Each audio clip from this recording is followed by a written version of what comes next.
All right, take care.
Yeah.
Choose audio. All right. You have audio. Assalamu Yes, alaikum. sir. Assalamu alaikum. How are you? All right, brother. Let me all right, so I got my camera on. So let me let's see.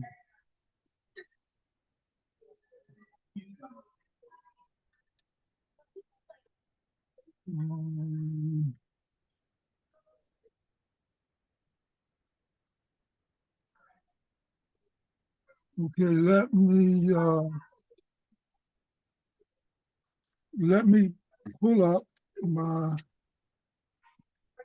presentation up here.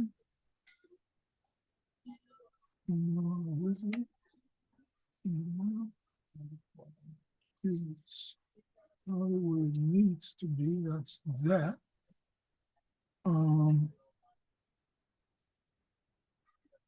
Now, let's see. Hold tight just 1 second. I'm trying to. Oh, I'm good. You know, take your time. This. We have time.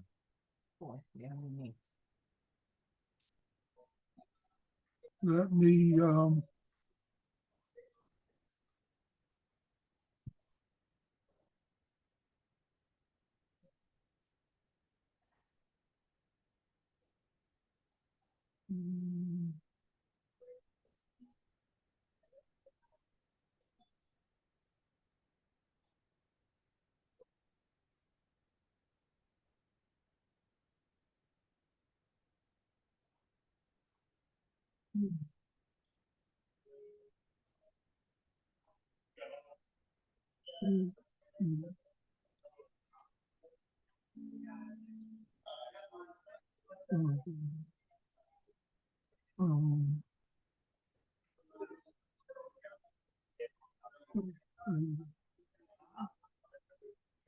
I'm already having some trouble.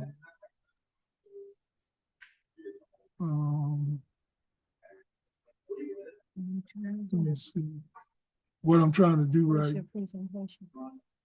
My presentation is right here. Is it open? Yeah, it is. So go back and do thing. Click on that. And then to share, right? There it is right here.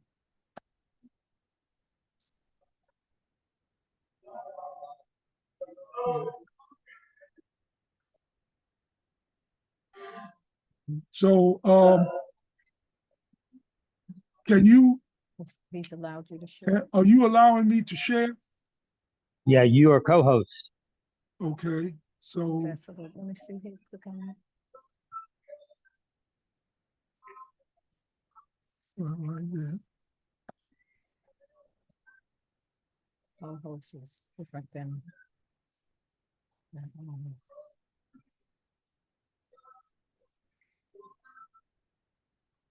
Okay. Now, are you able to see my presentation? Yes. Okay. I'm getting there. Wait a minute. I do the slideshow. Okay. Now, and this needs to stay up here. So. Yeah. Now, what I got to make sure of. And this is what you right. Go to right, but what I want to make sure of now is that it doesn't move. How would it move? Okay. I'm just, because I got it on slideshow. I don't know if slideshow just moves on its own or not. No, I know it'll move when I click it. Right, but you don't want it to just move on its own. Right, I don't. Okay. All right. So So yeah, I'm ready. Okay, good. Uh, I'm we going to. got another 12 minutes, No, and that's what good. I'll do is we will do the countdown Okay. just like we did before. And welcome to Graceline's Collective Conversations. We will begin as we always do with Bismillah ar-Rahman ar-Rahim. That is God's name, the merciful benefactor, the merciful redeemer. We have been instructed, for those of you who don't know, that whenever we're doing anything of significance and we want assurances that God is with us, we always begin with the Bismillah. From our holy book, the Quran, we're going to open up with Al-Fatiha in the Arabiya first, followed by a Yusuf Ali translation in English. A'udhu billahi minash shaitani rajim. Bismillahir rahmanir rahim. Alhamdulillahi rabbil alamin. Ar-Rahmanir Rahim. Maliki yawmiddin. Iyyaka na'budu wa iyyaka nasta'in. Ihdinas siratal mustaqim. Siratal ladina anta ilayhim. Ghayril maghdubi alayhim waladdallin. Amen. And it is translated into in Yusuf Ali's translation in the English language of I seek refuge with God from the shaitan, with God's name, the merciful benefactor, the merciful redeemer. Praise be to Allah, the guardian, evolver, cherisher, keeper, sustainer of all the worlds, of all the systems of knowledge, the merciful benefactor, the merciful redeemer, master of the day of judgment. To you do we worship, and your aid do we seek. Show us the straight way, the way of those on whom you have bestowed your blessings, those whose portion has not incurred your wrath, nor those who have gone astray. And we say, Ameen. In this instance, we're asking Allah to make it so. We say, God, make it so. So I greet you once again with the Arabic greeting of Assalamu alaikum. May God's peace and blessings be with you. And I welcome you to our second broadcast of Collective Conversations. This particular broadcast, I'm going to be both your host and presenter. I am Imam Taalib-Din Uqdah from Washington, D.C. It is my pleasure to be here with you this evening, where we are going to hold a conversation with each other on wills and trusts, powers of attorney for healthcare and advance directives, and the power of attorney for finances, helping you to get your affairs in order so that you can avoid a messy death. We're going to be offering you insights on 5 ways to avoid a messy death, 7 things not to put in your will, 10 things not to do when someone dies. And I also want to cover with us the difference between a will and a trust. I'm often asked about that. And I want to have a discussion with us about whether a trust or a will is going to be right for you. A little bit of background on myself. I'm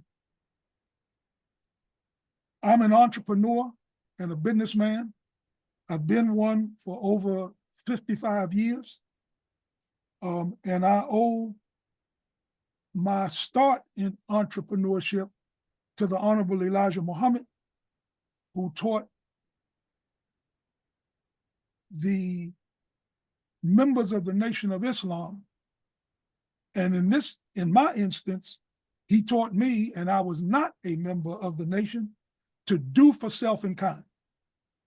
I had been impressed from a 10-year-old boy when I used to go downtown by myself and would always see the FOI, the Fruit of Islam, selling the papers.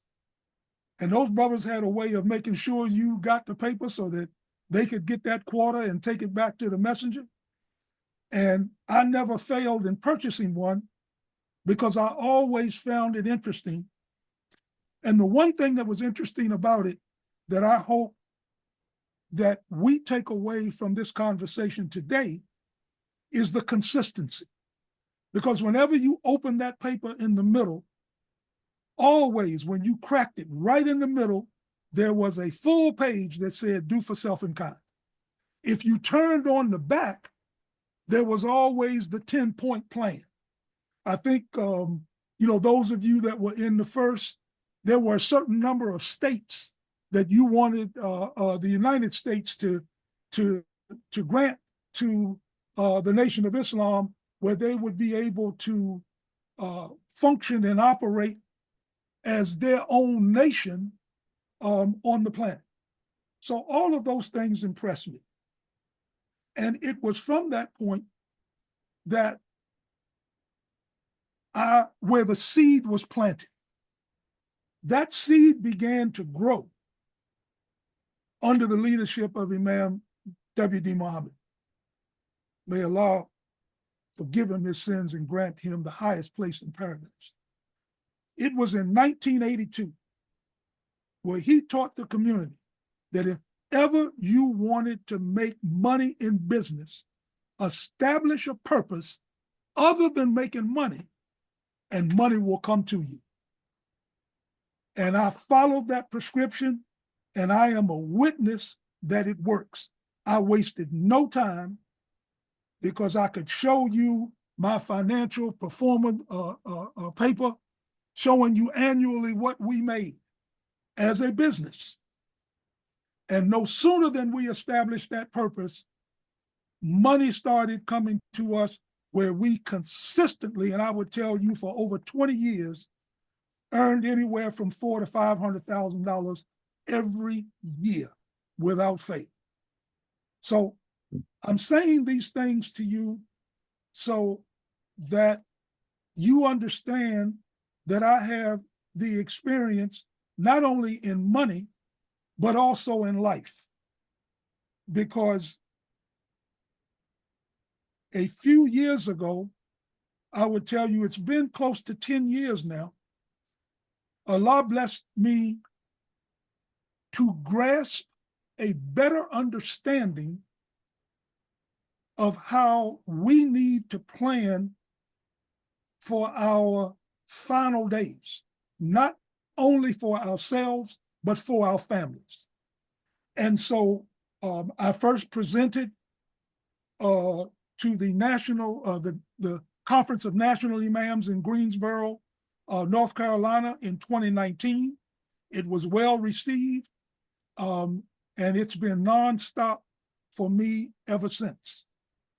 So I've developed these programs that I want to share with you. There's no cost for this. I look for my blessings coming from the Almighty. So I want to begin this process by reading some ayats from Quran and Hadith in order to substantiate the things that I'm about to tell you, because I don't want anyone to think that this is my idea. This is something that the only thing that I've done is taken what Allah has said, Allah and his messenger, sallallahu alaihi wasallam, may to take this information and put it into a form where it becomes real for us. So, if I may, and I will give you these three different ayats. The first is going to be Surah 2, ayat 180, where in the English it says, "It is prescribed when death approaches any of you, if you leave any goods, that he make a bequest to parents and next of kin, according to reasonable usage. This is due from those who fear Allah." And our Prophet sallallahu alaihi wasallam, it was reported by Anas that the Messenger of Allah sallallahu alaihi wasallam said, anyone who desires the expansion of his provision or to have the best of his life prolonged should maintain ties of kinship. The next ayat is from Surah 2, ayat 240. Those of you who die and leave widows should bequeath for their widows a year's maintenance and residence. But if they leave, there is no blame on you for what they do with themselves, provided it is reasonable. And Allah is exalted in power, wise. And those of you who die and leave behind wives should bequeath for their wives a year's maintenance and residence without turning them out. But if they leave, there is no sin on you for that which they do of themselves, provided it is honorable, and Allah is almighty, all wise. Abu Hurairah stated, the Messenger of Allah, sallallahu alaihi wasallam, said, the most perfect of believers in beliefs is the best of them in character. The best of you are those who are the best to their women. And lastly, this is from Surah 4, ayat 33. To everyone we have appointed sharers and heirs to property left by parents and relatives. Also to those whom you have made a pledge, give their due portion by wasiyah. That is, wasiyah is translated as wills. Truly Allah is ever a witness over all things. And it was narrated by Abdullah bin Umar, Allah's Messenger sallallahu alaihi wasallam said, it is not permissible for any Muslim who has something to will to stay for 2 nights without having his last will and testament written and kept ready with him. So with that, brothers and sisters, I'd like to begin my presentation to you today, where I'm going to be covering again, and this is I'm repeating this for us. I'm going to be covering I guess I'm going to cover it. Yeah, I'm going to be covering 5 ways to avoid a messy death, 7 things not to put in your will, 10 things not to do when someone dies. And I want to have us to have a discussion as to whether or not a trust is right for you. And I'll give you a sort of list of things that a trust does versus a will. And we can have a discussion on that. I would also invite any of you that are listening, should you want to ask questions, just raise your hand. I think you have the ability to be able to unmute yourself, because this is collective conversations. So I want to help us to be able to plan for our life and death. I'll be showing us how we're going to protect your assets. We can even have a discussion as to what an asset is considered to be. One of the other things that we'll be touching on is building your financial confidence, because it's hard for any of us to have assets if we don't understand money, if we don't understand finances. When we talk about transferring generational wealth, just what does that mean to us? And lastly, the hope is that at the end of the day, and this is going to be in a series, you're not going to get this all at once. You're not going to get this just coming from me in the next hour or so.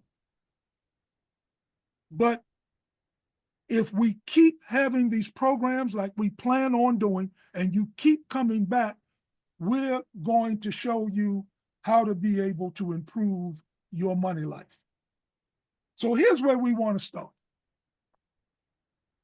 And you can see, you should be able to see on your screen now that there are 61% of adults who live paycheck to paycheck. So that I'm clear with you about this,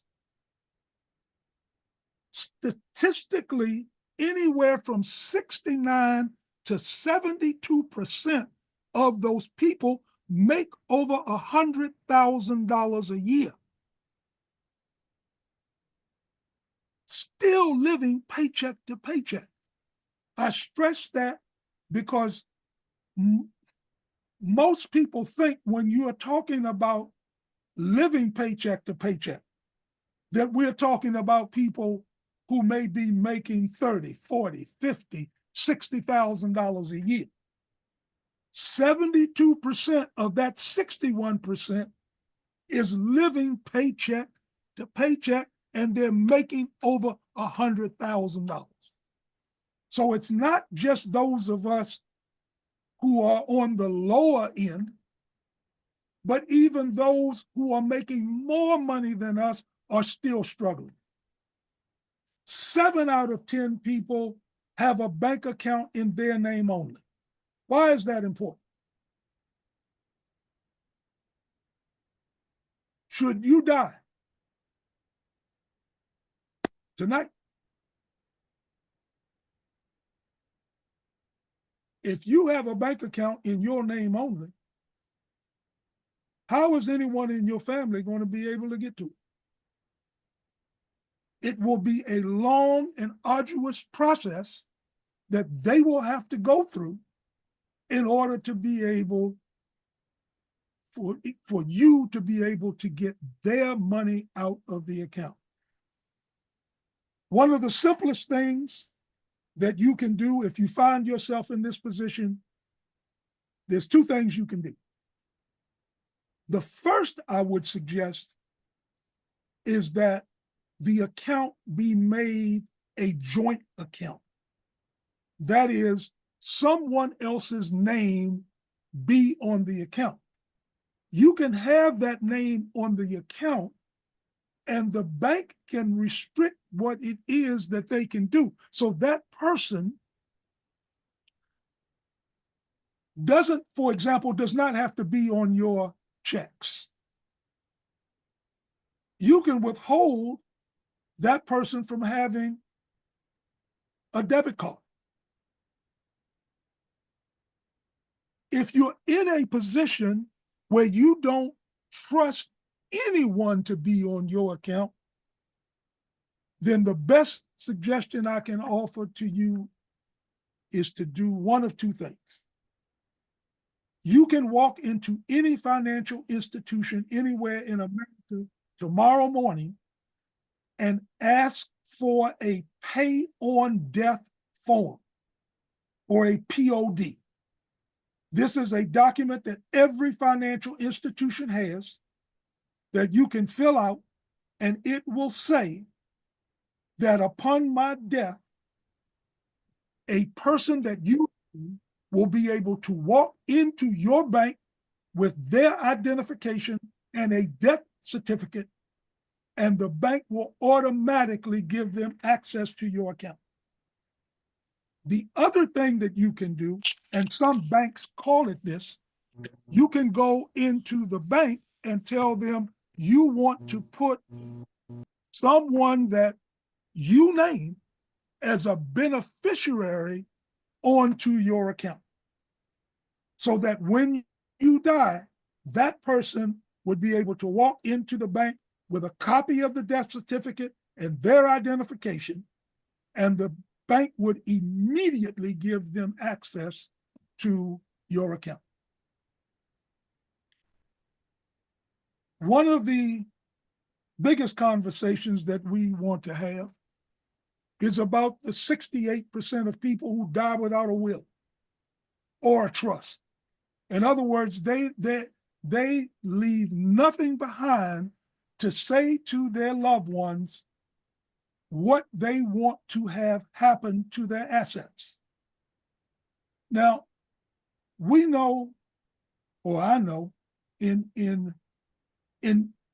many of our households, we may think that we don't have anything that would amount to an asset, but that's not true. You need a will even if you don't have anything. Case in point. Recently, I can't remember the exact number, but there were over 60, and I'm going to say the majority of them were young people that were killed in a collision just before they were to land at National Airport. A helicopter collided with a plane.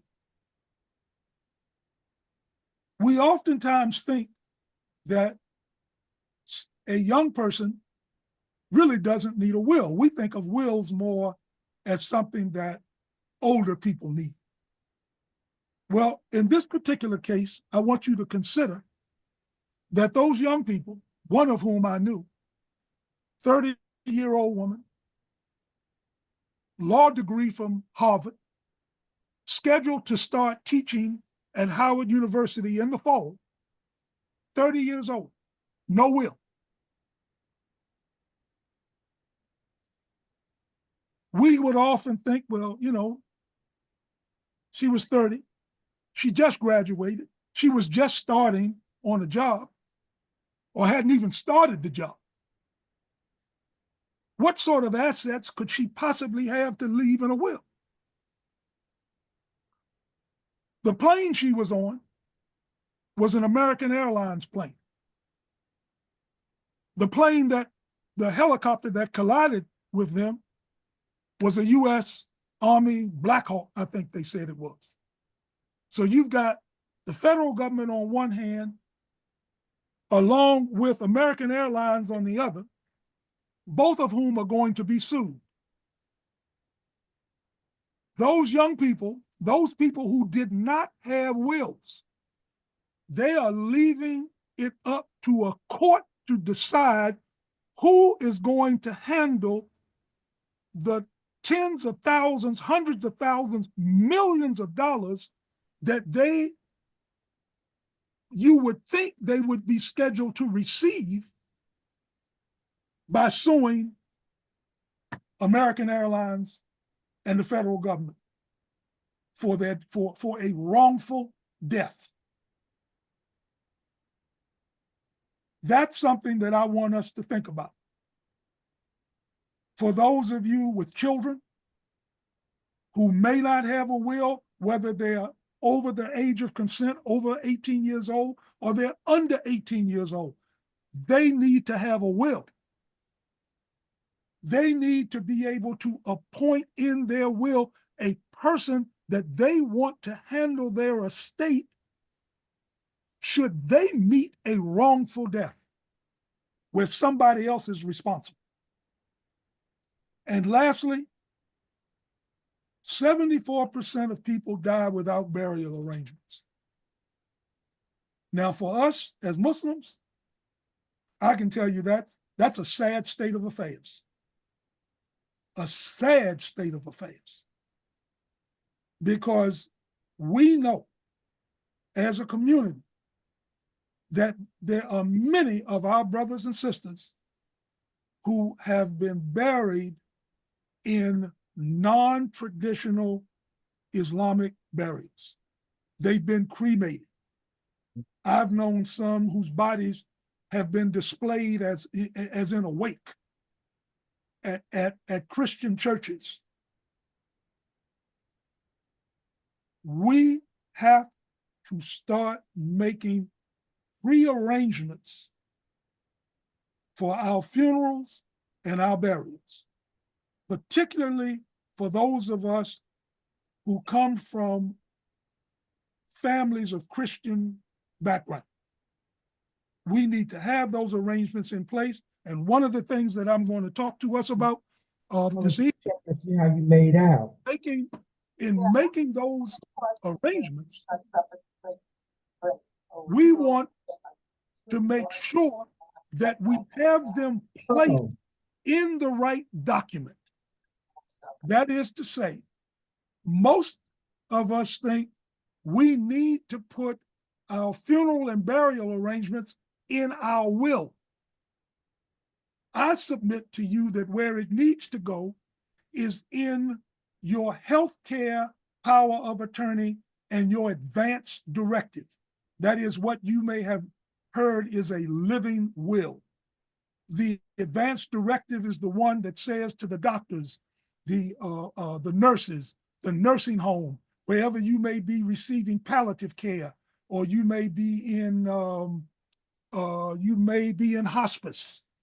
This document, this advance directive, this living will say to them, as a Muslim, I don't want an autopsy.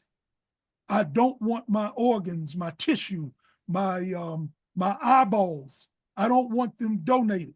I want to be buried as a Muslim. And you can have those things listed. You can name the funeral home, the address and telephone number where you want them to call to have your body picked up. All of those things can be put in your advance directive and your healthcare power of attorney. If it's in your will, a will has to be probated. What does that mean? A will has to go before a judge in a courtroom. That might not take place for 30, 60, 90 days or more. If you have it in your will, what good is it going to do if the judge doesn't approve your will until 3 months down the road? So if you have that type of information in your will, I'm suggesting that you need to put it in a power of attorney. So these are the 5 ways that we're going to be able to avoid a messy death. One is, and I've already kind of discussed this with us, one is going to be to protect your bank account. That is, again, to just kind of recap to those who may be just joining us, protecting your bank account means that you are not just the sole signer, that you have gone into the bank and you've asked them for a pay on death form. You've decided that you want to make a particular person the beneficiary on your bank account so that those that you intend to get any of your assets, including your money, will go to them. The other way that we want to avoid this is by making a will or a trust. And we'll have some more in-depth conversations about that. And I want to be able to address those of you who may be thinking, well, what difference do it make? I'm going to be dead.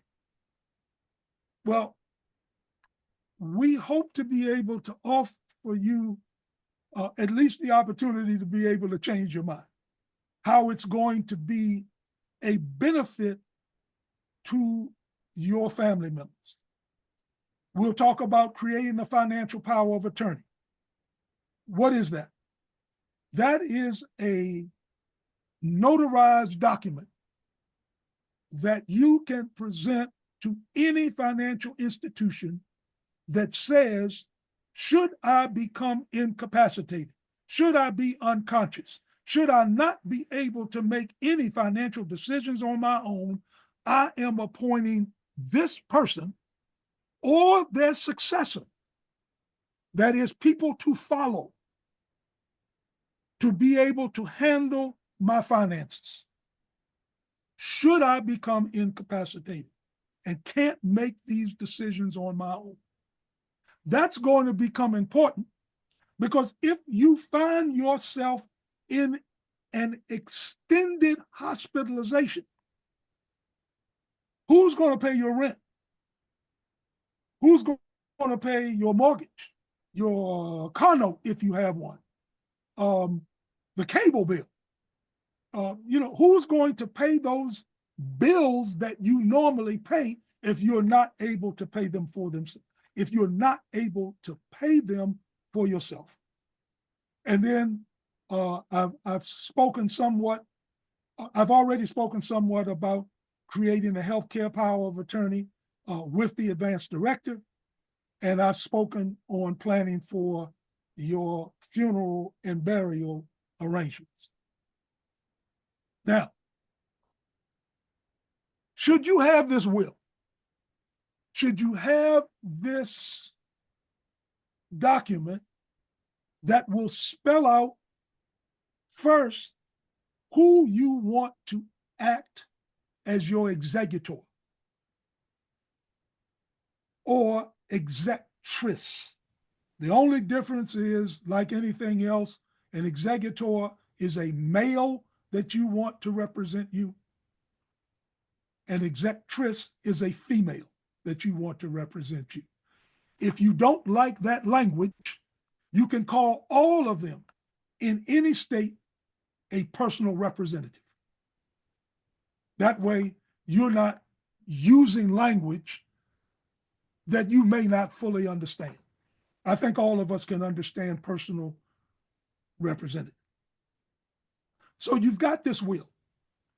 And I am suggesting to you that once you have it, there's certain things you don't want to do. Now, Allah instructs us in the Quran how much to leave each one of our descendants. We know that. In fact, Graceline hopes to be able to offer one of its collective conversations on that very topic. But one of the things that you don't want to put in your will is a specific dollar amount. And here's why. If you wrote your will today and you said that you were going to leave your oldest child $100,000,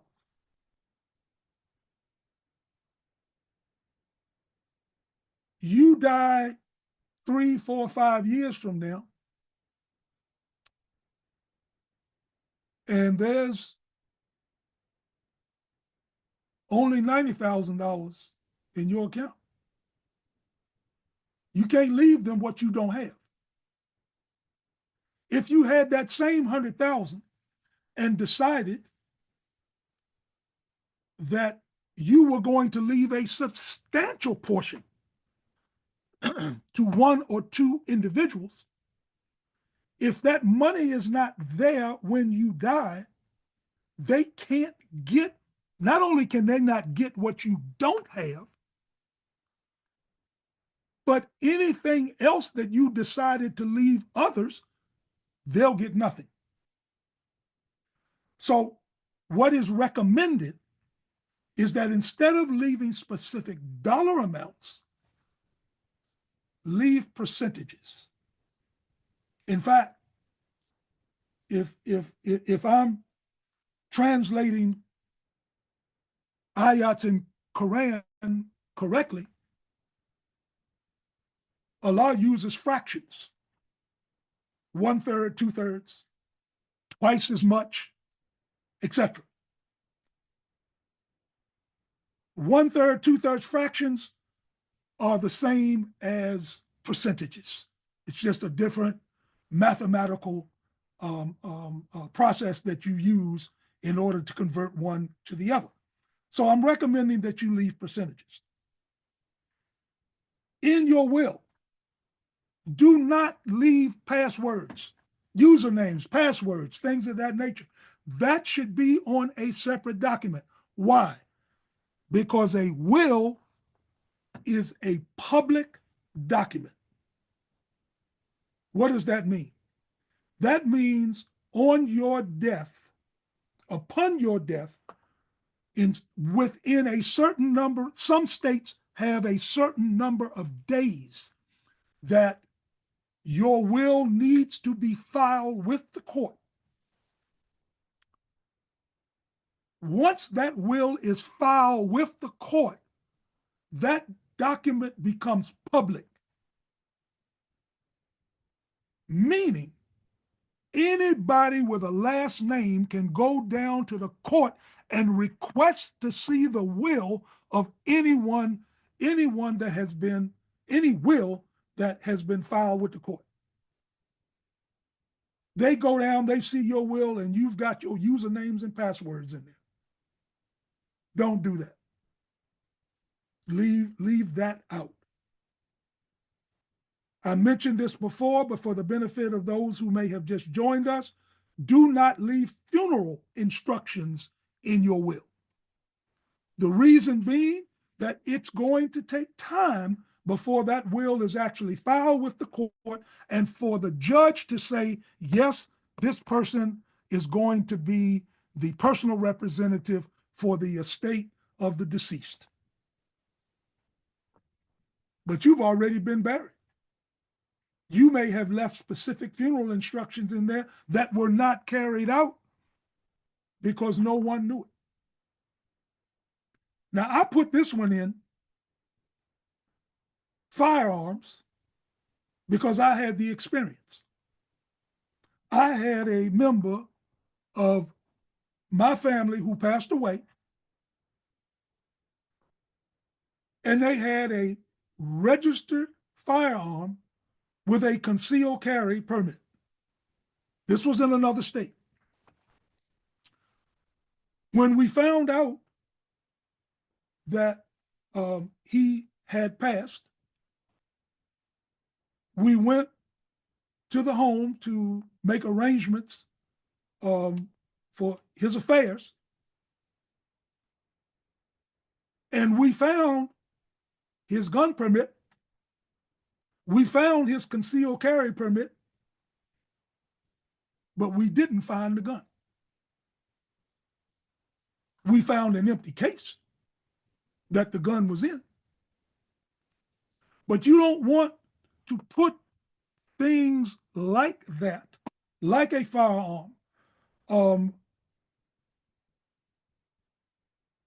anything that has the potential of violating federal law, which requires a separate licensing process, because one, this is a public document, and two,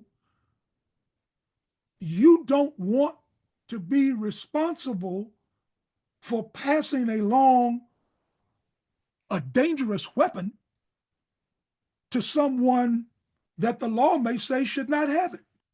for whatever reason. What we did in my case was to report the gun missing. Police took a report that we filed, so that kind of relieved us of any responsibility.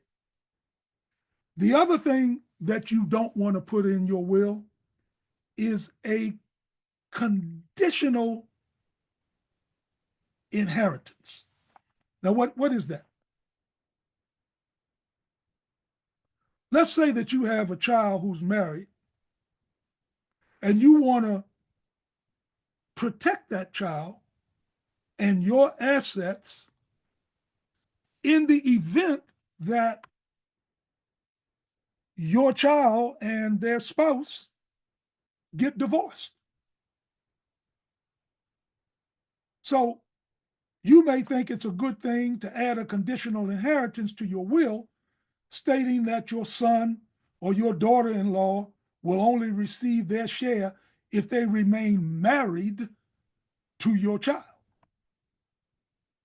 That sort of language could lead to a world of complications if your child and their spouse end up divorcing.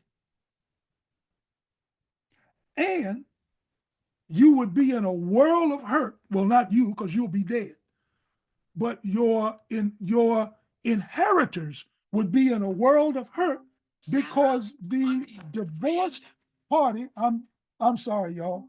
I forgot to turn my phone off. So you would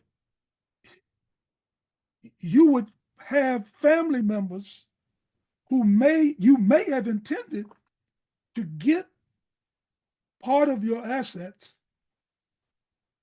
but because your will is now being contested, it could delay your child from inheriting their share of your estate.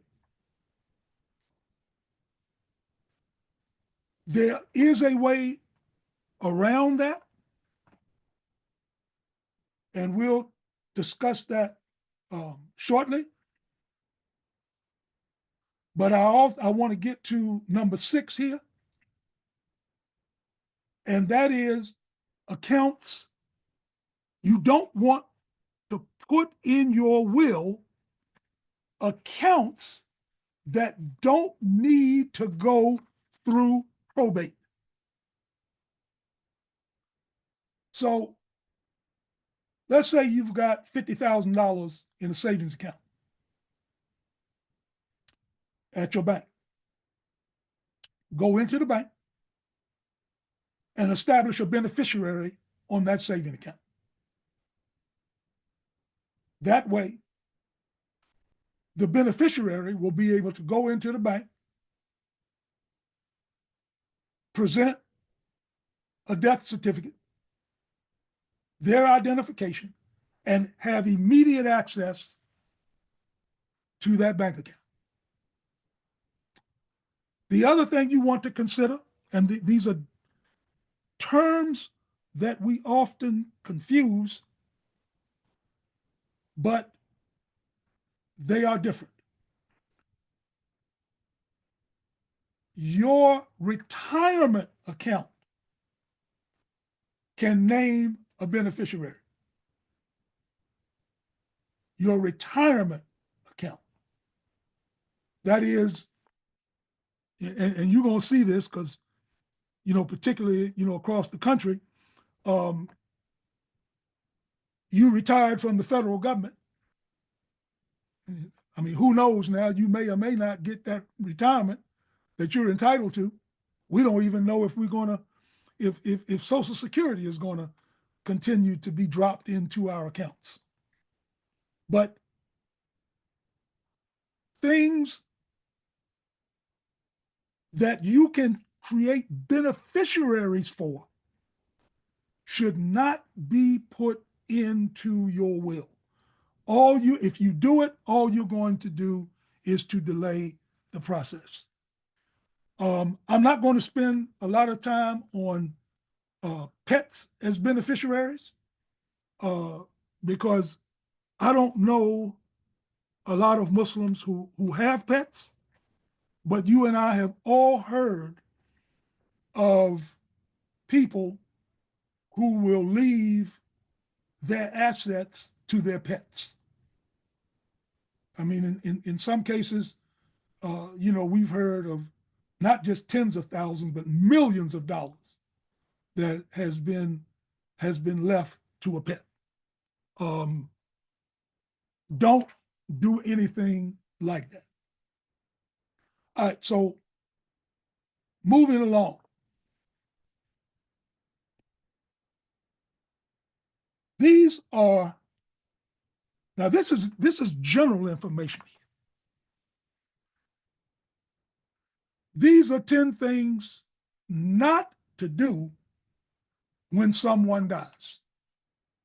So this applies to everybody that's on this call right now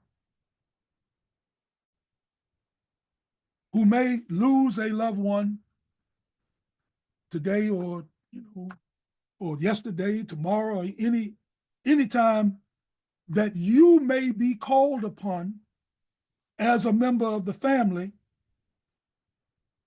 to help guide the rest of your family members through the process of death. Now, I know in several other parts, I've expressed to you to have your pay on death or name a beneficiary on your bank account. But if you don't, if that does not exist, you should not go in and inform the bank prematurely that your loved one has passed until you know what it is that they've said in their will or in their trust. And in this case, you would only know what's in their will unless you've been named as one of the trustees. It could end up costing you a considerable amount of time and money and legal support if you contacted the bank before you know how the account has been set up. That is, whether it's jointly or whether it's pay on death. Because you have no idea what your loved one may have set up in automatic payments to credit cards, to utilities, mortgage payments, direct deposits. You could look up and have your account frozen by the bank.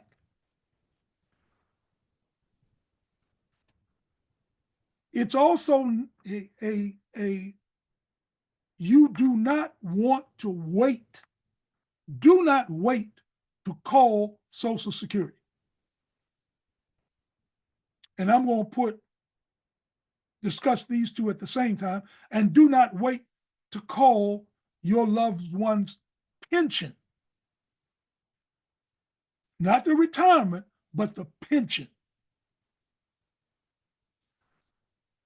If you do not do those things, if you do not call them somewhat immediately, once these institutions, once the Social Security, once the pension fund finds out that your loved one died on such and such a date, any monies that they have put into that account, they will extract. If you go in and start pulling money out of the account, oh man, Uncle so-and-so just got his $3,000 Social Security check. And you start taking money out, you can best believe Social Security is going to come after the person that withdrew that money if there's not enough in there for Social Security to take their money back. Don't tell the utility companies, particularly if it's not your house. Now, if you're trying to make some arrangements with the utility companies to let them know that you know your uncle, whoever recently deceased, if you want to do that as a person who lives in the house, that's fine. But if you tell them too soon, the utility companies may read that as saying, turn off the electricity, turn off the water, turn off the gas. That could put that property in danger. For example, if you decided to do that during these winter months, pipes freeze because there was no heat on in the house. One of the other things that you don't want to do, and we can all be guilty of this, because I know in my own family, there were certain things that were promised to me, my relatives, my sisters, my cousins, etc., that we may not know what the final wishes were of our loved one, who may have decided that they wanted to leave what they had promised to you to a grandchild or to someone else. So you don't want to do that. You don't want to sell any of their personal assets, drive their car. You know, especially if you don't have insurance that covers you as an individual driving any vehicle. You don't want to find yourself having to be, responsible for some damage to the vehicle or to someone's property, because it would then fall back onto the estate. And you are not allowed to sell any personal assets that you don't have joint ownership of. You should not allow other people to move into a loved one's house. This is for someone, that may have stayed there by themselves. And I can tell you all kinds of horror stories where children of the deceased have moved into their parents' home. The will is then read and the house is to be sold. But that sibling refuses to leave. It's trouble. These things need to be, and this is why you need to have this documentation signifying where it is or how it is you want your estate to be planned.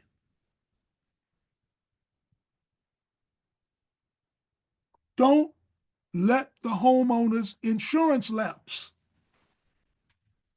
If the house has insurance that protects it against fire and wind and damage, you don't want to let that insurance lapse, because we don't know what's going to happen at that home at a time when you're still trying to get all of your loved one's affairs in order.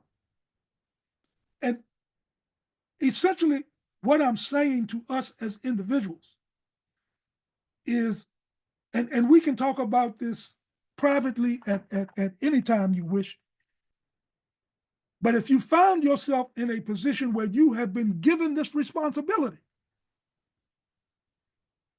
I can help you through the process of handling that type of responsibility, because I'm telling you, it is major. You need to have the time, you need to have the wherewithal. You're going to get a crash course in handling the affairs of a deceased person. The other thing you don't want to do is to wait and handle things. There are legal requirements that you need to address where a will, it varies from state to state, but a will has to be filed within a 30, 60, 90-day period, depending on where you are. You're going to have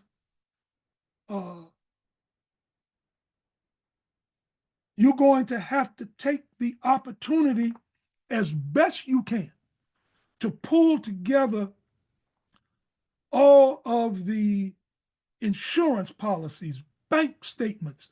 You've got to find the will. You've got to find, if you don't already have it, the advance directive. I'll tell you now, once the person is deceased, don't worry about the financial power of attorney. It dies when the person dies.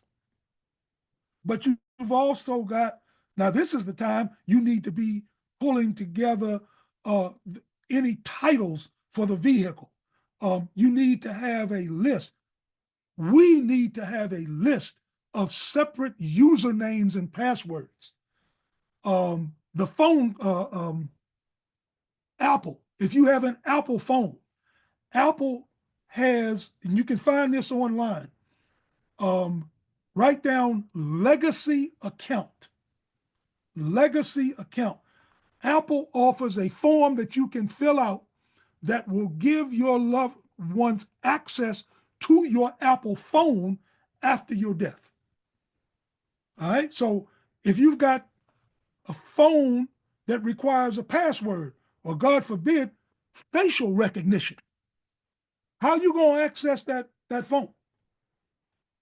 That, and how are you going to access the phone so you can get to your loved one's contacts to let his or her contacts know so-and-so just passed? Their janazah is going to be on whatever day.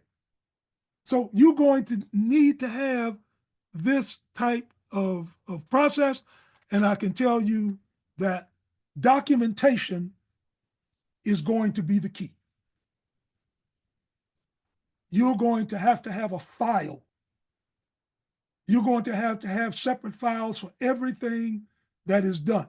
Now, I'm saying this to you not only as the person who may predecease your loved one, your spouse, but I'm also saying this to you so as you're thinking in terms of who am I going to have handle my affairs, we need to think about who the best person is going to be. Who's that person who is able to navigate through all of this process? No, they may not know. Maybe they have never had this experience. But you know and trust that they're quick learners. That you trust them to handle your affairs. Maybe there's some things that they do in their personal life that you recognize how well they're able to handle those things that they've done. They may be successful in what it is that they've done. And most importantly, once you have decided on this person, sit down and have a conversation with them. Yes, I know you've put it in writing already, but walk them through the process of what it is that they're going to need to do when that day and time comes. That's going to be important. So I've created, I've created like a checklist and a document locator form. I have all of these things available to us just for the asking. There's no cost to you. It's more important for me that you all get this information sooner rather than later. So just as a recap, these are 8 things not to do when someone dies. Don't tell their bank. Don't tell the utility companies. Don't give away or promise any items to loved ones. Don't sell any of their personal assets. Don't drive their vehicles. Don't allow other people to move into their home. Don't let their homeowner's insurance lapse. And don't just wait around to handle things. And the 2 things that you want to do is to call Social Security and to call their pension if they have one. So here's where we're going to have sort of our last and final discussion in this process is I've spoken to you about the process of a will, that it is a public document, that it does need to be probated. That is, it does need to be taken into a court of jurisdiction in your state or in your county. And that will has to be registered. Now, I can tell you a couple of things I want to tell you about wills. And you all, depending on where you are, you can look this up for yourself. Go to any one of your search engines and just type in small estates and then put your state. So small estates for Maryland, small estates for North Carolina, small estates for Virginia, small estates for New Jersey. Wherever you are, just type in small estates. It's going to give you a dollar figure as to what is considered, what the state considers to be a small estate. Why is that important? Because if it is at that threshold or less, you can get through probate in pretty much a heartbeat. It kind of sails right through because you don't have a lot that you're leaving. Off the top of my head, in Virginia, it's $10,000. Some states it's 25. So if you are in a state where there's smaller states, someone will be able to file your will with the knowledge that the process will be quicker because you don't have a lot of assets.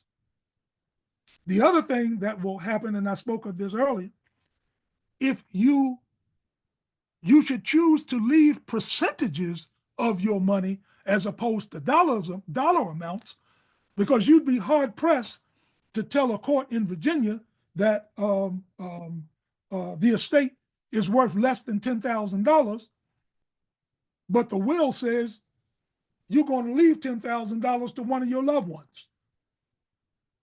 So be mindful of that. Also be mindful of the fact that a will is a public document. The world will know what it is you've left. And there are literally, and I don't know if any of you have had this experience, but I have.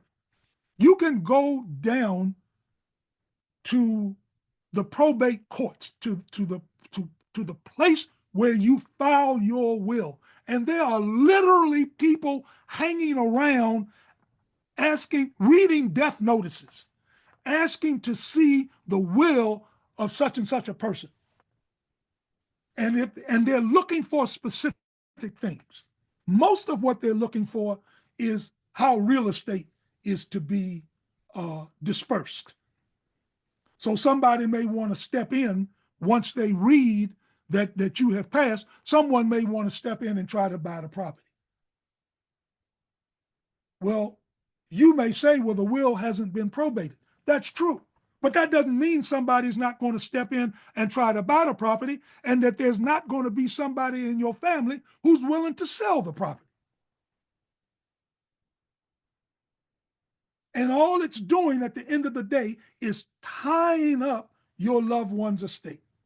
Because there are people out there that try to take advantage of any and everything that we do, even after death. It doesn't stop just because you died. In fact, I would tell you it increases. So that's a will. Wills, as a general rule, you can look at losing about 20% of your assets, of your total assets, to the court. And you know, anytime you go into the court, there's always going to be some sort of filing fees, etc. And you need to be mindful of the person that you choose for your will, that individual is savvy enough, is knowledgeable enough to understand what is being asked of them as a personal representative, because if the judge is not comfortable that you can do this, they will then assign an attorney to you. The court will do that, and they have the right to do it. Yeah, you may say, I want my eldest son to be my personal representative, or my eldest daughter to be my personal representative. The court may grant that with assistance from an attorney that the court will assign. And that attorney will get paid. Now, you should also know in your will, the person you make your personal representative, they're also entitled to reasonable compensation for handling your affairs. Because you can look at anywhere from 9 to 18 months before your estate is fully settled in a probate court. 9 to 18 months. And that assumes there's no one contesting the will. If it's being contested, it could take years. I'm talking decades. Look at James Brown, the Honorable Elijah Muhammad, Imam W.D. Muhammad, Prince, Aretha Franklin. I mean, I can go down a list of people that you will recognize by name, where it took literally years to settle their estates. And some of them have still not been settled. So this is where I will now turn to a trust. Now, as you can see on the screen, the first thing that's at the top is that a trust avoids probate. In other words, if you have a trust, sometimes it's called a living trust. You may have heard the term revocable living trust. That document is yours. It belongs to you as the trustor, and you or anyone that you name as a trustee. No one else will see that document. In fact, you can name beneficiaries in your trust that they don't have to see what else was left to whoever else. It is a private document. It allows the trustee to control all of the assets, everything. And so that I'm clear with you about this, you can set up a trust and name yourself as the trustee. In fact, my wife and I set up a trust in 1999, and both her and myself are trustees. When we had children, I put my son, he is now a trustee, who will survive the last one of us. I have a daughter who has multiple disabilities, so I could not make her a trustee, but my trust leaves provisions for my daughter to be taken care of after I'm dead, after my wife is dead, and after my son is dead, should she outlive all of us. When you have a trust, it allows you to continue just the day-to-day operation. Nothing changes. Nothing changes. So if you need to write a check, write it. You decide you want to sell a rental property you have, sell it. None of that changes. A trust will also put you in a position where people can get the things that you intend for them to have almost immediately. You don't have to wait. There's no waiting period when there's a trust. A trust will also protect against conservatorship should you become incapacitated, because the trust will already spell out what you want to happen to you should you become incapacitated, unconscious, you go into a coma. So you won't get any other member of your family trying to do some sort of grab, some financial grab, to want to go into a court and be appointed the conservator of your affairs while you are incapacitated. It also reduces the risk of having a contested will. So remember, I was telling us earlier, about a will is something that you can contest in a court. Someone can produce, in Aretha Franklin's case, there was more than one will. So if there's more than one will, there's going to be a clash, because each one of those wills is going to say something different. And the interesting thing, and I keep mentioning Aretha Franklin, because eventually they found Aretha Franklin's original will. And guess where it was? In between the cushions of her couch. That's where they found her original will. A trust document, on the other hand, my trust is in a binder that is spilling over, and it's 3 inches thick.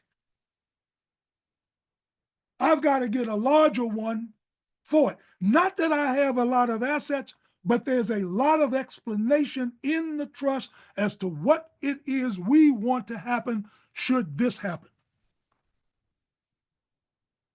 Depending on the size of your estate, a trust will avoid death taxes. Now, the last time I looked, and I'm not going to go into this is a topic for another show, but last year, death taxes was set at anything over $13 million. So can I see a show of hands of anybody on this call now that had over $13 million? So that you don't have to, that's not anything that you need to be concerned about. And lastly, details of your estate,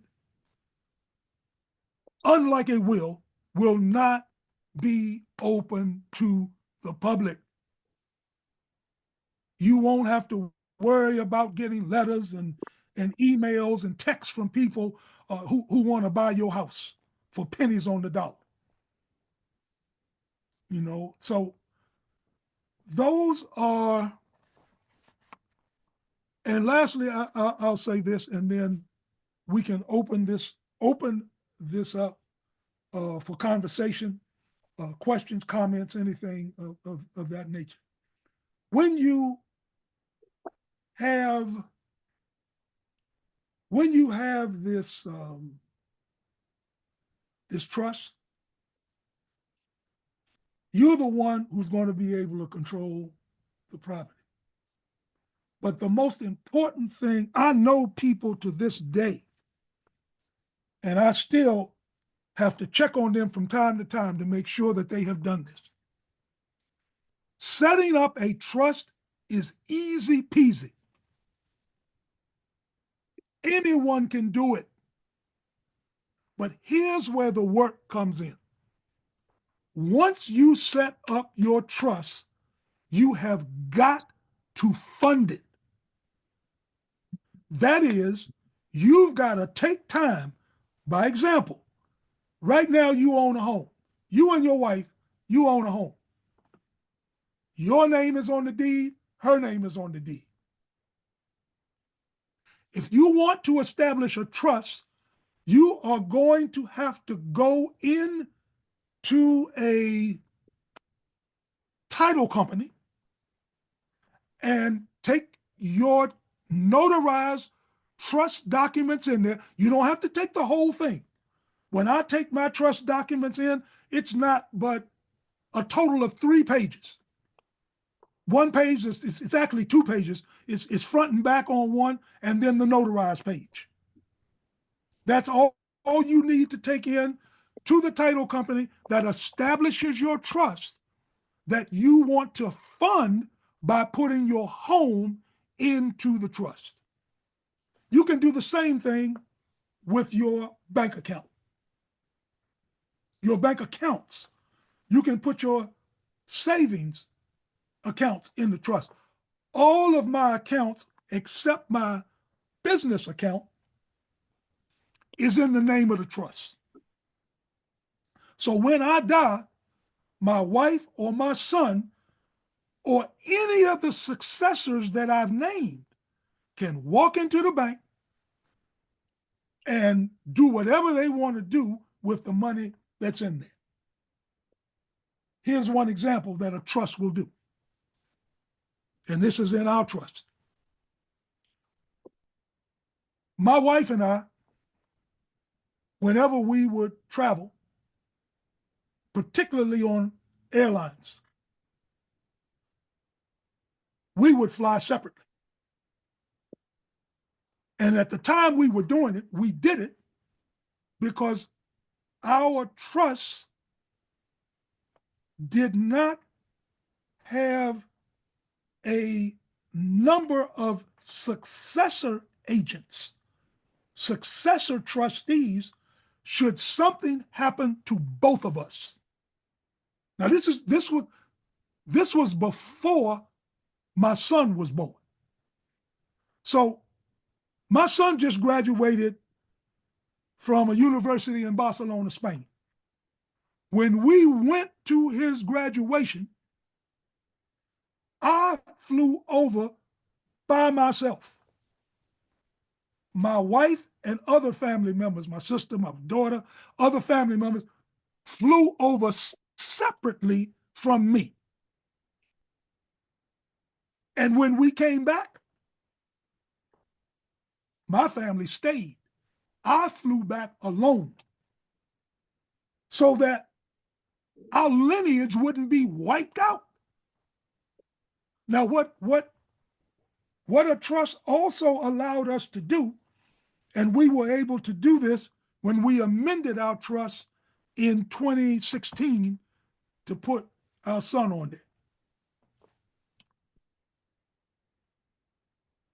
We established 5 successor trustees, 5 of them.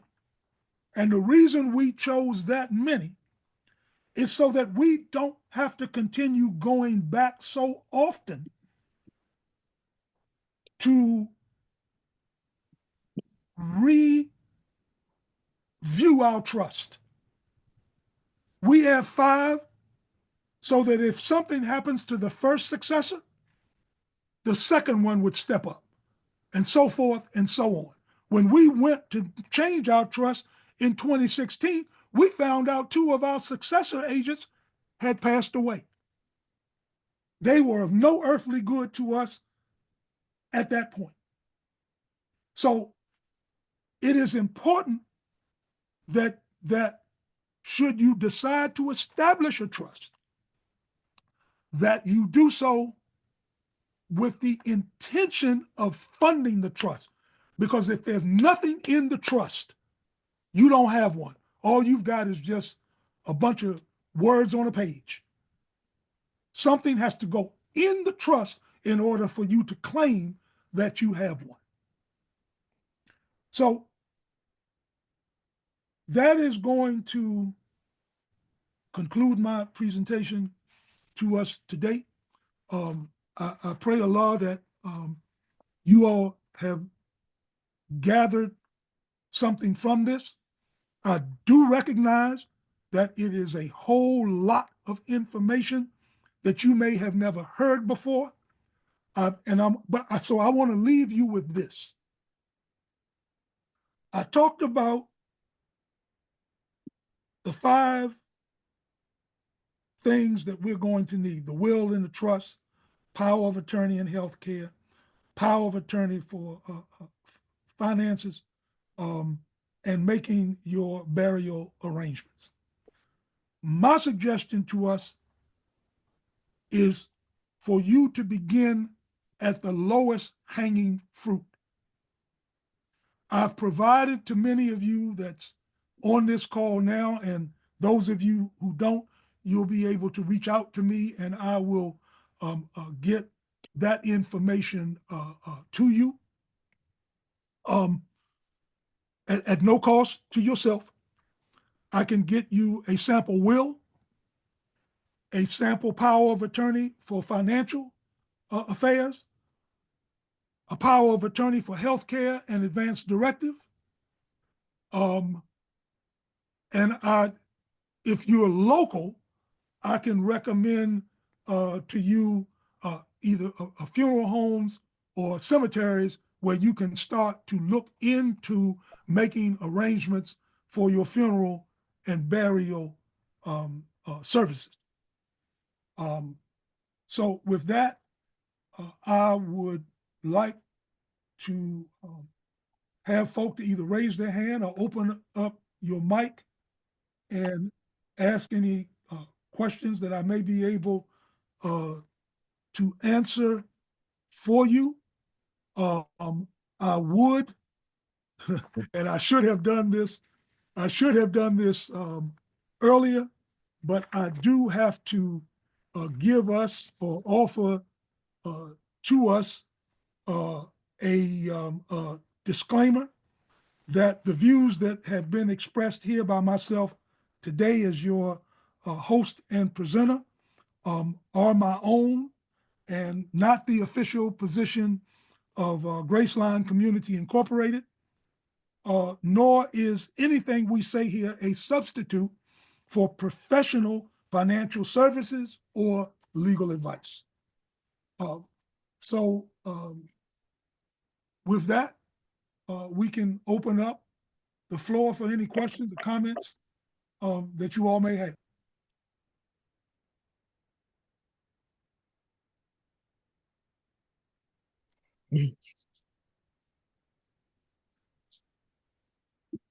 Yes.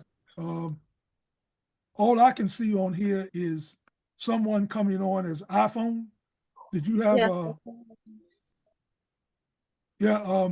Sister Kalita? Yes, I just had a question because typically if someone, you made a reference to some people who had returned to Allah and they had a house and their children had moved in, but then I didn't understand why would somebody want to sell it and not give it to their children? Did I miss something on that? I was telling Yeah. or giving more of an example where someone who owned a home and they're deceased, they may have been in the home by themselves, but children will move in. If there is a will, that will may state what the deceased wanted to have done with the house. They could have decided to leave it to someone. They could have decided that they wanted it sold and the money split between, I don't know, the family members. Well, I know of several cases. Two of them I'm thinking off the top of my head right now, where parties have died. It was the intention of the deceased to have the some of their assets distributed amongst the siblings, but one sibling went in and took over all of the property that they could take over. And I'm not talking about just one or two houses. I'm talking about property in Virginia, Colorado, and Delaware. So in this case, or in these cases, you having a will, you having a trust is going to become more important if you want to be assured that those loved ones that you intend to carry your assets further, that they get what it is that's coming to them. If you don't have that documentation in hand, properly notarized, registered with the county or with the court of jurisdiction, if that doesn't happen, you're leaving that estate to the mercy of the courts and any number of people who are going to try to take advantage of you and those who your loved one has left behind. So I hope that's given you some clarity. Ishmael. Yes, thank you. Assalamu alaikum. Thanks for the presentation. I have two questions. Yes, go ahead. The first question, as far as an organ donor and the living trust, if you put an organ as your organ donor on your license, but then your living trust says something different, do you know which one carries more weight? You're referring to an organ donor versus a living will. Well, if you put on your living, you said when you first saw, you said put something that you don't want to donate your organs. Right. Did you say put that in what should you put that in? Yes, in that would go in your living will. Yes. Correct. But what if your driver's license, do you know if your driver's license say that you do you know which one carries more weight, which one they will go by? I do not, but Okay. I would tell you that should you become deceased in a hospital, nursing home, where you have on file your final wishes, that would trump whatever it is you have on your driver's license. Here's the caveat to that I would be concerned about. Should you become deceased in a traffic accident, or let's say in a plane crash, and they recover your information, your ID, and they see that you are an organ donor, they may rush to remove your organs because they don't know that you have a conflict in your advance directive, which may say, don't do that. Should you know anyone in a position like that, my recommendation would be to remove it. Should they decide that they don't want to be an organ donor, that they should remove themselves from the organ donor list that you will find on some driver's licenses.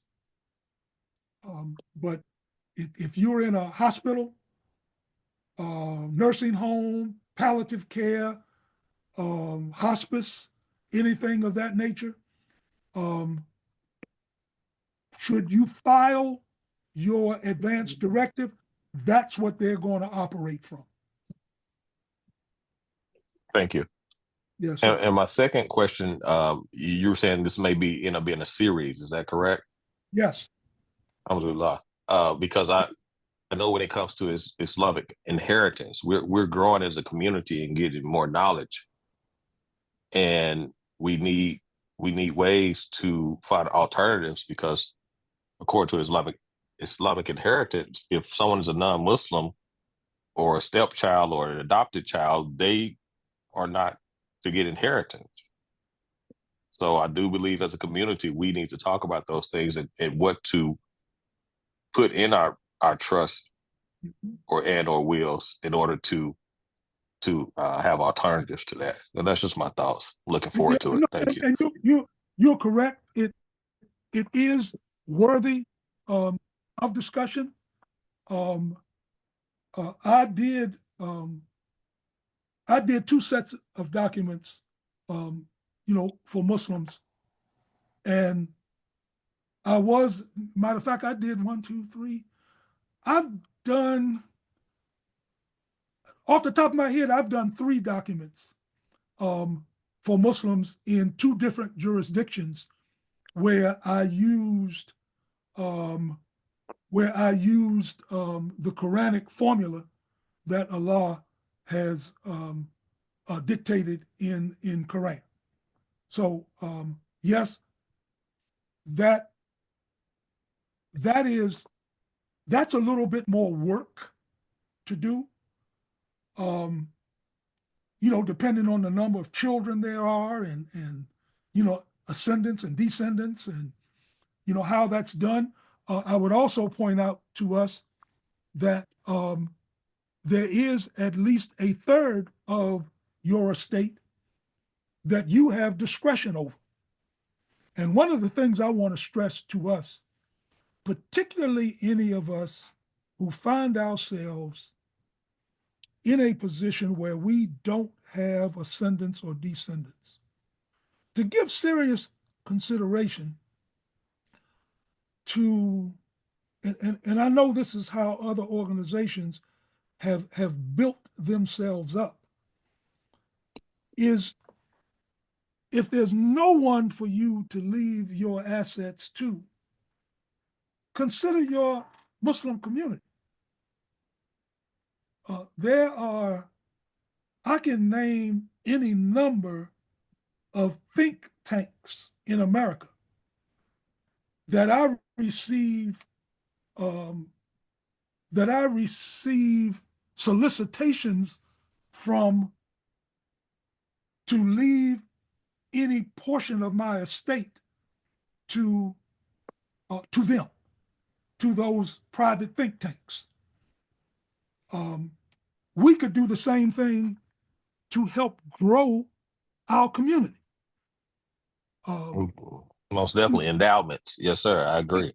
Yeah. So yes, inshallah, we will be offering those topics. We also want to provide us the opportunity to email us at Graceline. That's info@GracelineCommunityInc.com. graceline.org. That's info@GracelineCommunityInc.org, and make some suggestions to us as to what your community may want to see or what you may want to see yourself. That's what we're here for. That's what we want to do for our community. And quite frankly, the way we are progressing through this process, this is for Muslims and non-Muslims. So any of your Christian family members, your co-workers, they can benefit from this. Because, dead is dead. Anyone can set up a trust. Anyone can write a will. We all need advanced directives and financial powers of attorney. The problem is that we don't move on any of these things until they hit home. And by then, it's too late. A ghost doesn't need a will. Your spirit doesn't need a will. that needed to be handled. And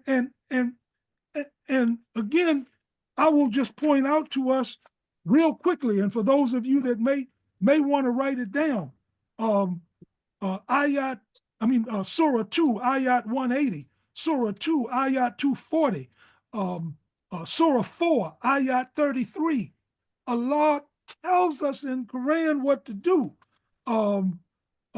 Surah 4, 11 through 12, 4, 7 through 9, 4, 33 to 34. And there are more of them where Allah tells us what our responsibilities are as Muslims when it comes to our final wishes. And in fact, someone correct me if I'm wrong, but aren't we told before we exercise the fifth pillar of going on Hajj, you are not to go on Hajj without you having your will written? Mhm. Now, I may be wrong, but that's my understanding. That's always been my takeaway. That you can, because you don't know. And for those of you who have been on Hajj, you can't count the number of believers that you see hoisting them up on the board, going around the Kaaba, completing the Hajj for those people who died while they were on Hajj. So this is, I'm telling you that this is important. I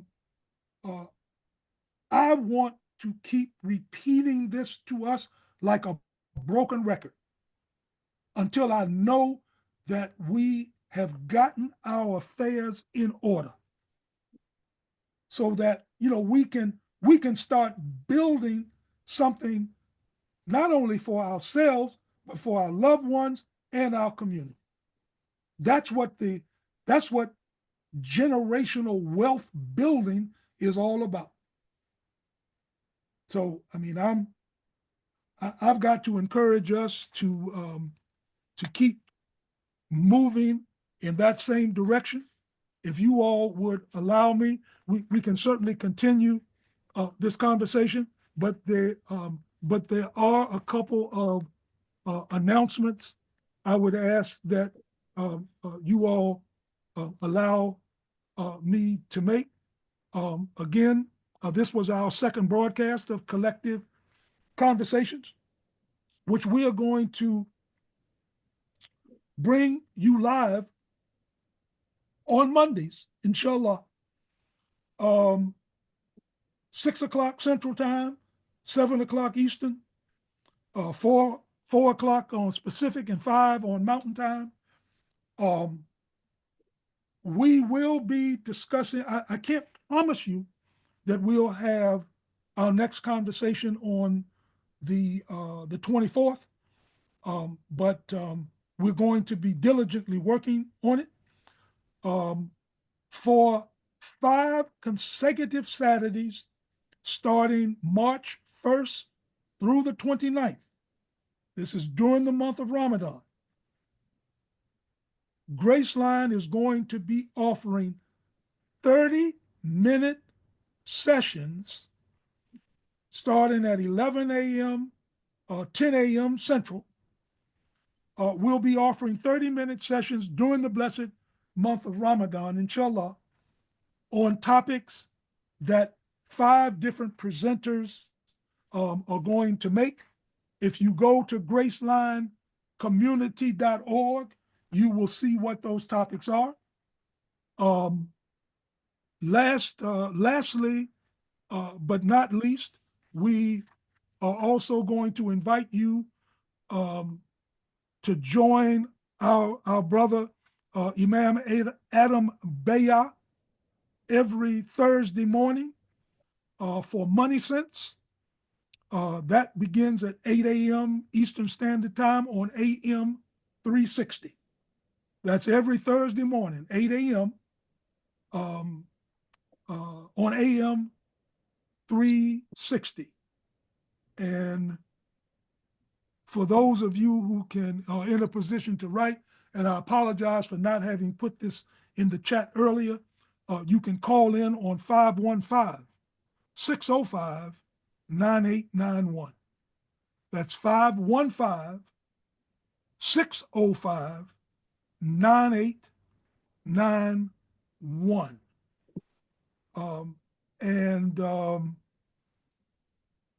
We also want to have you join the Learning Lab, the Science of Health and Wealth. This is with Brother Rashid Salam out of St. Louis, Missouri. I guess he's still in St. Louis. But he has a program, the Learning Lab, the Science of Health and Wealth. It comes on every Tuesday, starting at 7 o'clock Eastern, 6 o'clock Central. And that number is 909-318-7171. That's 909-318-7171. And there was one other announcement I was to make, and this was for you all to be able to join us on YouTube. Someone will have to kind of chime in and give me the details of that. But I know that we did record this, so we will let you know when the recording will be uploaded. So if you want to go back and listen to it, or call a few friends over and have them listen to the presentation, and you'll also be able to, I guess, follow us on YouTube and Facebook and any of these other social media platforms that we are either on or making arrangements to get on. So I'm still here, and you can see on the screen how to get in touch with me.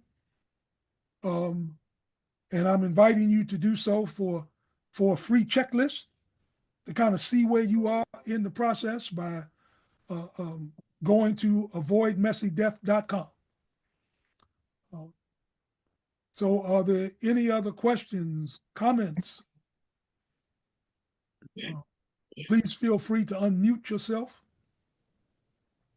and we'll do our best to answer your questions.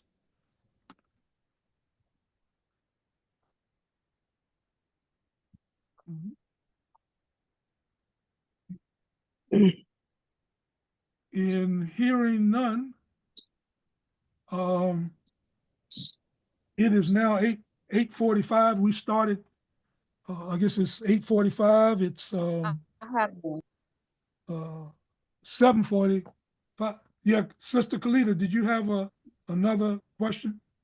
Yeah, I'm sure. I was trying to unmute on the Okay. phone, but I just wanted some clarity real quick about, I know we have the estate and everything set up, but my question is, like, when you were talking in reference to like vehicles, even cars that were left behind. Would it be appropriate if the family just shared it, if they were just active vehicles that were paid off, or what is the proper protocol for that even? My If suggestion, there's nothing stipulated, or should we just let whoever wants or needs it the most use it? What would you suggest? I would not do that because and it would depend on how the vehicle is titled. What I will do, because I know where you are,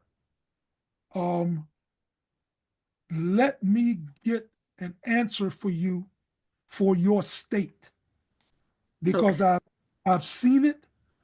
I know what it is, but I don't want to give you misinformation because a lot of times, because I work in different jurisdictions, I don't want to confuse one with the other.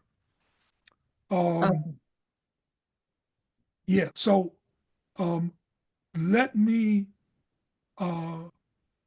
get in touch with you. Either I can email you later tonight or send you something in the morning giving you a definitive answer. But for right now, I do not suggest that you start letting other people,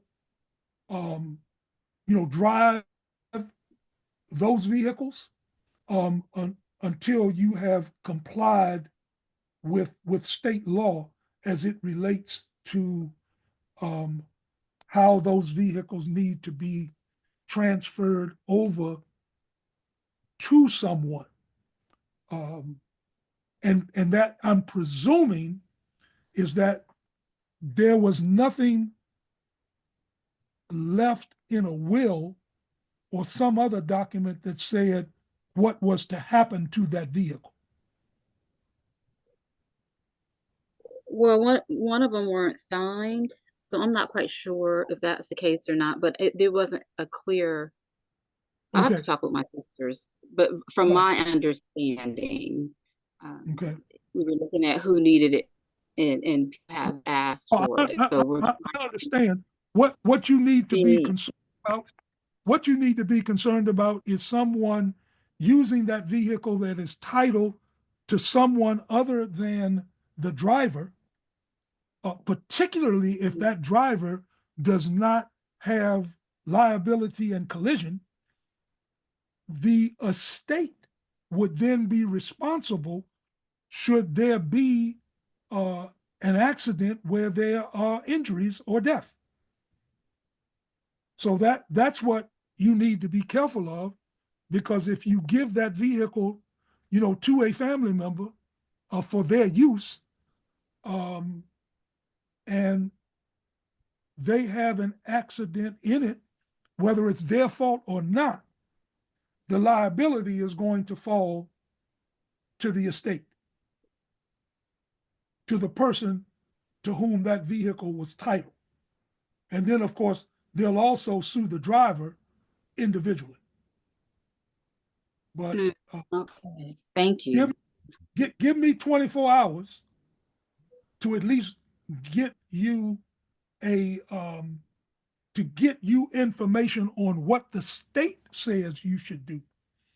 And then I would just caution you to act accordingly. And if this has already been done, just be advised that that a risk is being taken.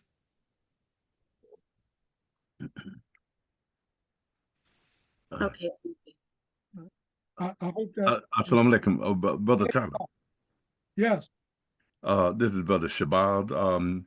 I would like to ask a question, but I'm not clear on it yet. But is there a phone number that I can call you and Sure. and address a concern from a very good friend of mine Yes, sir. concerning real estate? Yes, sir. What state is this property located in?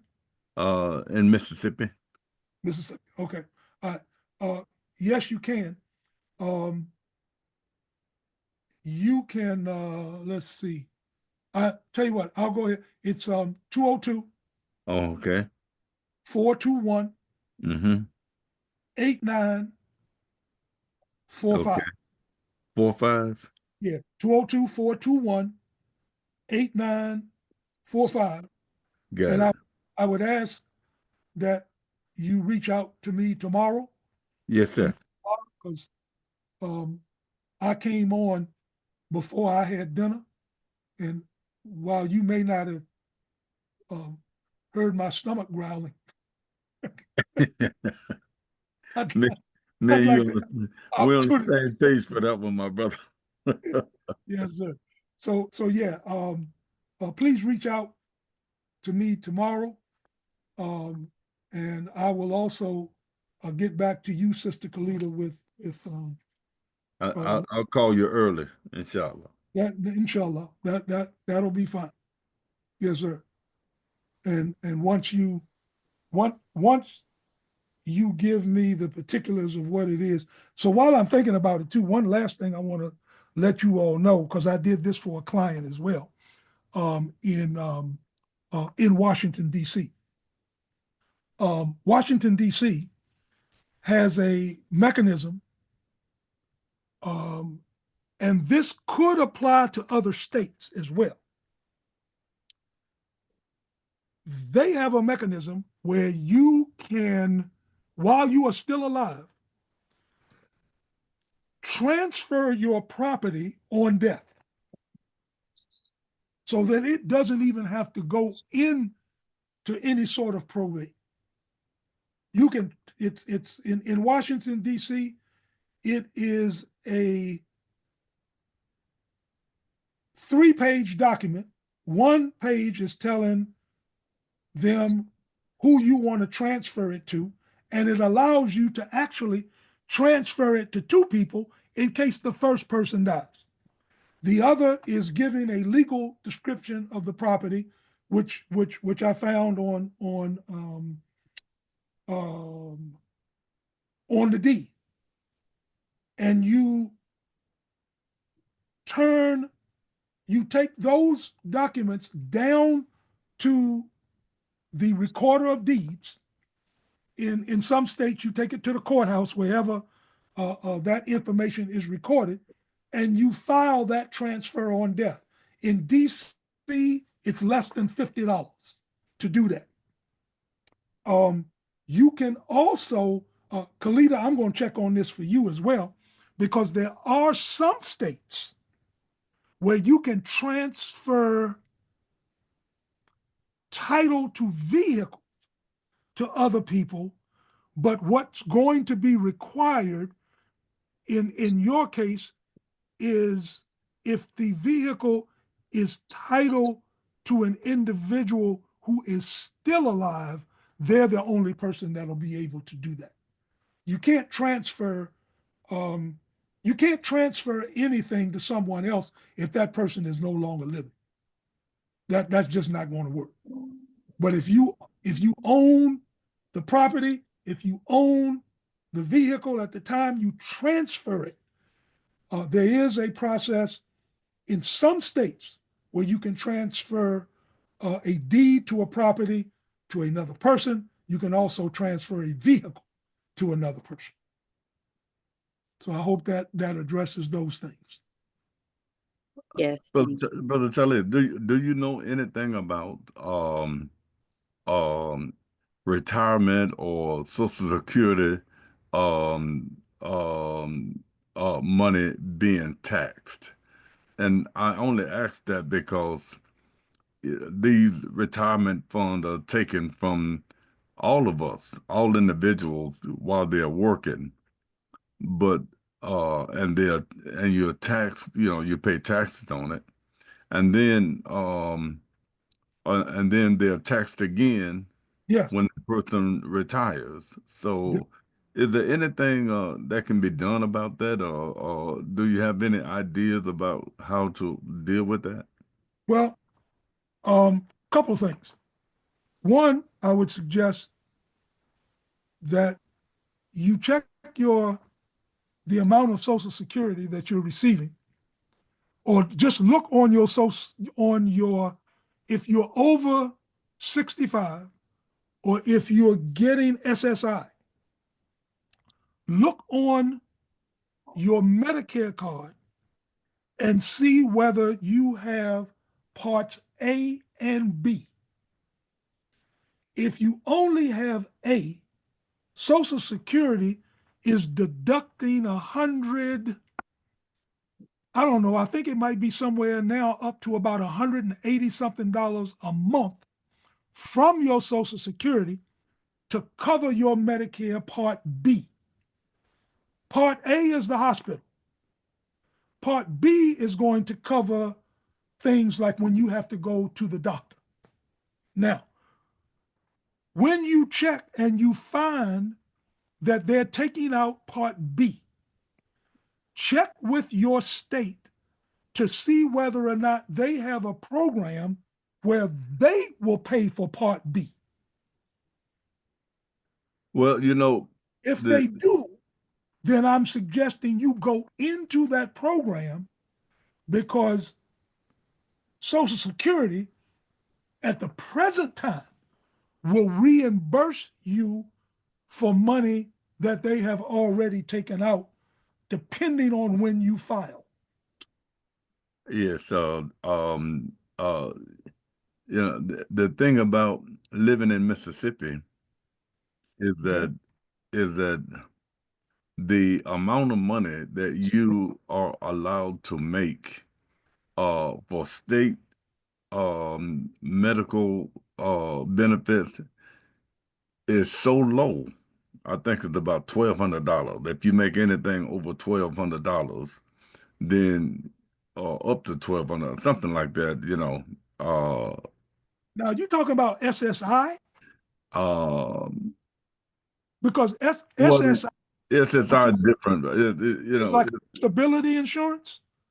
yeah. Well, you know, well, actually, basically, my question was about just There's no taxation. way, listen, the only way for you to get around, the only way I could suggest to you off the top of my head of getting around paying taxes on retirement funds or Social Security, anything that you are getting in as income, where you receive a statement sometime in January telling you how much they paid to you, they've already filed that with the IRS. My suggestion to any of us, and I did this, in fact, Graceline helped me to do this. Every month when I got my Social Security, I would tell you for maybe 18 months, close to 2 years, I had the U.S. Treasury Department to take out $500 every month and put it in savings bonds, I bonds, that will pay me dividends when I go to withdraw. How does that help you? Essentially, what it's doing is, yes, and I would tell you, and I could be wrong about this because I'm not in Mississippi, but when you file your taxes and you end up owing, the thing that any of us needs to do is two things. One, find things that you can do that you can deduct from your income taxes so that if you are paying, it's lower. It's not as much. The other thing is to, when you get this money in from your retirement, from your Social Security, look for ways to be able to invest your money that's going to pay you dividends later, where you're not going to be concerned about taxes, that what taxes you may owe, because it's being offset by investments that you have made. Right. Yeah, That would be the best recommendation I could yeah, give. that is a serious consideration that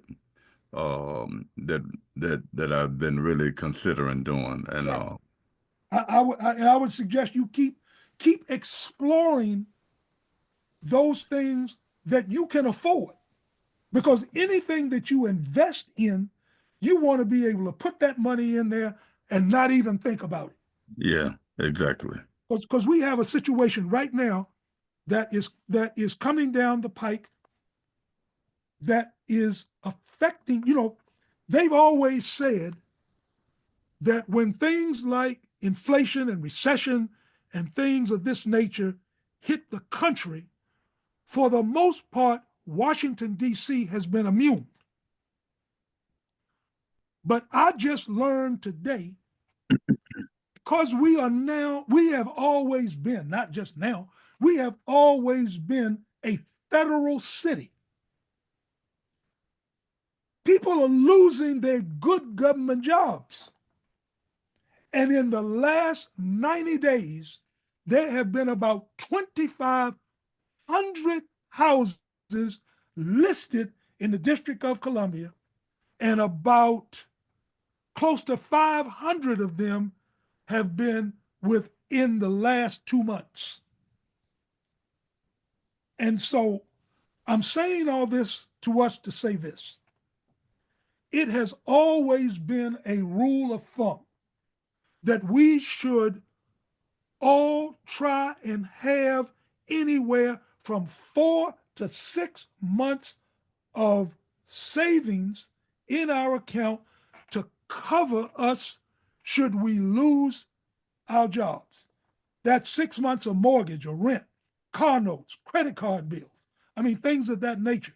So I can't stress to us enough to have these investments to protect ourselves, against things that are unforeseen by us. Edward, I see your hand up. Please go right ahead. Assalamu alaikum. I had a quick question for Imam Shabazz because I was kind of confused about his issue. I'm going to go under the assumption that he is receiving Social Security retirement income. Imam Shabazz, is that correct? I'm sorry, I didn't understand your question. Say that again. Are you receiving Social Security retirement income? Yes, I do receive Social Security. Yes. The additional monies that you get are these monies that you get from other outside employment? Yeah. So the amount then that you're making outside of your Social Security check is probably exceeding what the limit is set by the federal government of how much money that you can make before your Social Security becomes taxable. Your Social Security retirement is not taxable unless you breach those extra income limits that are set. And it depends on the year in which you started receiving your Social Security retirement. So if you had waited till like age 67, which they now consider full retirement, that limit is much higher as to how much money you can make without there ever being a taxable issue. So there are a couple of strategies that you can use if you're going to continue to make money out over and above your Social Security income. I would advise you to talk to Imam Adam Bia about that. He deals with people that have that particular issue. Some of the strategies might be things that you have thought about and simply don't think you can manage, like setting up an S corporation to receive that money instead of having that money paid directly to you. But there are things that you can do, and I would talk to Adam about that. Or if you have an accountant or CPA that you trust, and I'm assuming that you don't, or you would not be asking this question. So talk to Adam. I appreciate that. I think I will. I'll give him a call tomorrow, inshallah. But Okay. yeah, but just for clarity's sake, when I was talking about taxable, Social Security being taxed. What happened is that people who received Social Security got a raise on their income, every year. but when they got their raise, the government withheld some of it because it's considered as income and they are taxing it, you know. I would question But anybody who made I anyone am who going to made that call statement. Adam though. Yeah. Anybody who made the statement that their 2.5% cost of living increase on their Social Security retirement income was being taxed, I would question whether or not they understand the statement that they're getting. Because I don't know of anybody who's ever had that tax in the history of Social Security. And I've been on Social Security now for what, seven, close to 8 years now. Never been taxed. Well, Now, I do don't know if I read it wrong or not. What I read, know, I'm sorry, excuse me. I do know that my daughter, who receives SSI because she has a genetic disorder, she has multiple disabilities. So she is eligible for SSI. SSI, which is Social Security income, limits her. I cannot have more than $2,000 in the bank for her. It cannot exceed $2,000. If it exceeds $2,000, we're in trouble. But that's still not a tax. That's money that, up until January 20th, 2025, she was entitled to. Now, I don't know what's subject to happen to Social Security or SSI or anything dealing with the U.S. government right now, because it's in a disarray. Well, the one thing to remember about Social Security in particular and Medicare also is that these are non-budget items of the federal government. None of those two programs appear in the federal budget. So there can't be budget cuts of those two particular things. They are considered public trust, which means that they're handled totally differently. It doesn't mean that they can't fail or run into trouble from mismanagement, but you can't just go, and Congress can't do a budgetary cut on either one of those. Thank you very much, my brothers. I appreciate it. So you and I will talk tomorrow, inshallah. Inshallah. Yes, sir. I give you a call. We'll have coffee together, my brother. Okay. Yeah, I ain't never had none of that DC coffee. Yeah, well, look, I bring in Juan Valdez out of Colombia. Yeah. You'll really enjoy it. So I guess if there is nothing else, I think we have all Muslims on the phone here. So with you all's permission, I will close us out, and I look forward to you all joining us for other conversations like this, and making sure that you join us here on Graceline and donate, to us, because we're trying to make a difference in the world. So, A'udhu billahi minash shaitani rajim. Bismillahir rahmanir rahim. Rabbana hasnatan afir akhirati hasnatan akina adhaban. Oh Allah, give us good in this world, good in the after, and defend us from the torment of the fire. Ameen. Ameen. The couple of